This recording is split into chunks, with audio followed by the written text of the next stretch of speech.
Travel story number 3, zip lining and cave tubing. Boy, did I get a lot of feedback on should I or should I not go zip lining. Yes, no, maybe, buy a GoPro camera. What most of you do not know, I am an expert at zip lining. Yes, indeed.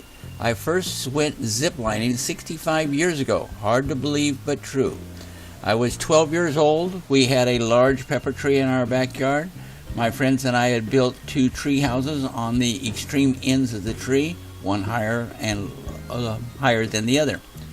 We rigged a cable from one tree house to the other, attached a pulley and a rope, and zipped from one to the other. Therefore, I am an expert.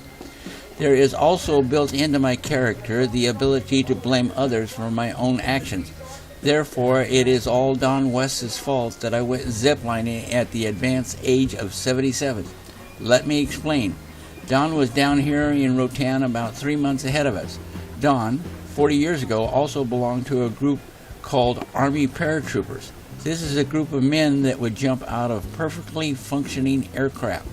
These are not well people, and Don says, go for it. Yet even this is not why I decided to go ziplining. That fact is, the video club I belong to will love this. I went ziplining because I wanted to take videos while speeding through the jungle at 400 miles an hour, while hanging on for dear life, wondering how I got myself into this situation in the first place. Totally because I wanted to get the entire run on video. Now, there are 2 zip lines in Roatan. One is marked easy and one is marked advanced. The advanced route is 1,600 feet in length. What is that? A football field and a half. There are, in reality, 6 stations on this route, meaning that you zip from one platform to another platform, switch to a new set of cables, and zip on to the next platform. This actually gives one time to contemplate, how did I get myself into this mess? At least 6 times. The zip line is not done in a chair, it is done in a harness. Therefore, there are 2 straps and clips on the pulley and one longer strip with a clip to a second cable. That is called the safety line. Helmets are issued, and yes, one man was equipped with a GoPro. Cameras attached to his helmet. The first indication that I may be in serious trouble came when they loaded 8 of us into what looked like an excessively worn out old pickup with wooden benches and wood panels to keep us from bumping out. Next, the road cannot be called a road through the jungle, more like a donkey cart path, and what is exciting is the runoff from rain has created a gully where the driver must put the tires on both sides, up and down one mountain and up the next. It's going to take a week to get my bones back together. So we arrive at the first station, and again I realize certain problems have to be overcome. We're given a set of old worn leather gloves. We are instructed that with the right hand we are to place on the overhead cable as far behind us as we can reach. This is to prevent us from rotating while on the zip.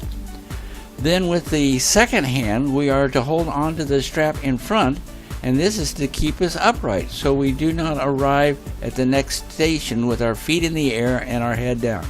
This is well and good, but I need a third hand to operate and point the camera.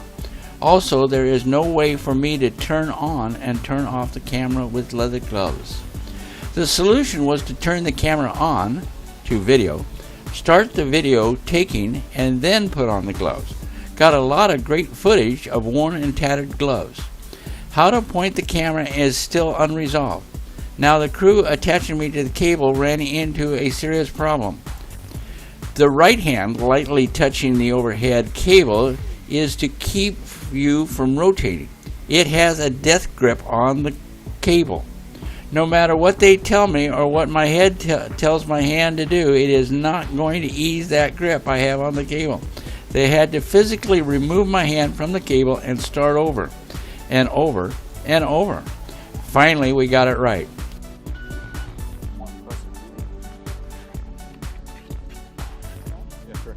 Okay, it is on.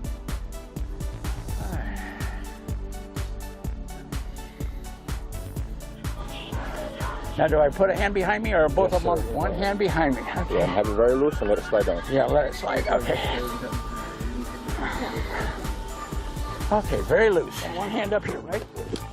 All right. Get up. Taking video. The camera is either pointed straight up or has fallen to my side, pointing straight out or down, but not in the direction I'm traveling at the speed of light. So I take the right hand and grip the harness, keeps me upright, and with the left hand try to point the camera in the general direction as I'm traveling. Of course, I start to rotate, which means it is next to impossible to keep the camera pointed forward unless you figure that forward is in the general direction my body is pointed at the moment. The point of the first lesson is to lightly grip the cable. That keeps you from rotating, is also to keep you from slowing yourself down so that you can reach the next station. Now that I've mentioned that if you hold onto the cable too tight, you might not reach the next station. Are any of you getting ahead of this story so you know what happens, right? So on the last and final leg of this insanity is a very long ride over a lagoon and across a sandy beach. Got the picture? So I am trying to keep myself from rotating, trying to keep myself upright, trying to take video, and yes, I came to a halt 30 feet short of the final station, just dangling. A man hooks on his harness to the cable and comes out to me, wraps his legs around me, and then hand over hand drags me to safety. Dorothea was waiting on the beach and took one very good photo and some video of me being dragged back to the final station. Did I get any video? Oh yes, lots and lots of video. I got the sky, I got the landscape at either a 45-degree angle or a 90-degree angle, far from being straight and level. But the good news is that here and there, I really did get some good video. The trees and the vines are passing and a clear shot of the cable ahead of me. It will take some editing, but I did get my money's worth. What cannot be replaced is the aging I went through while getting the videos.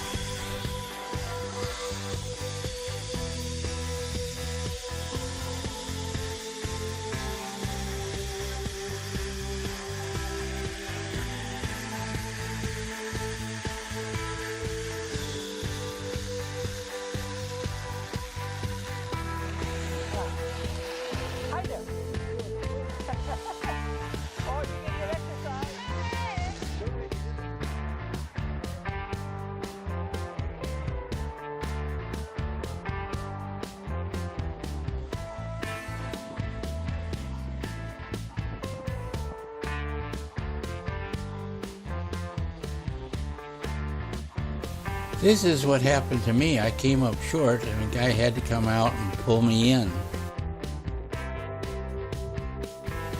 This is Dorothea's camera taking a video of me being rescued.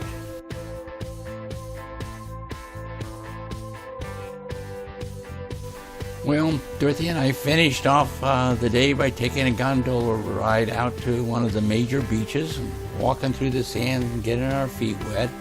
Had a good time, and then back to the ship, and that was the end of our trip to Roatan in the Honduras.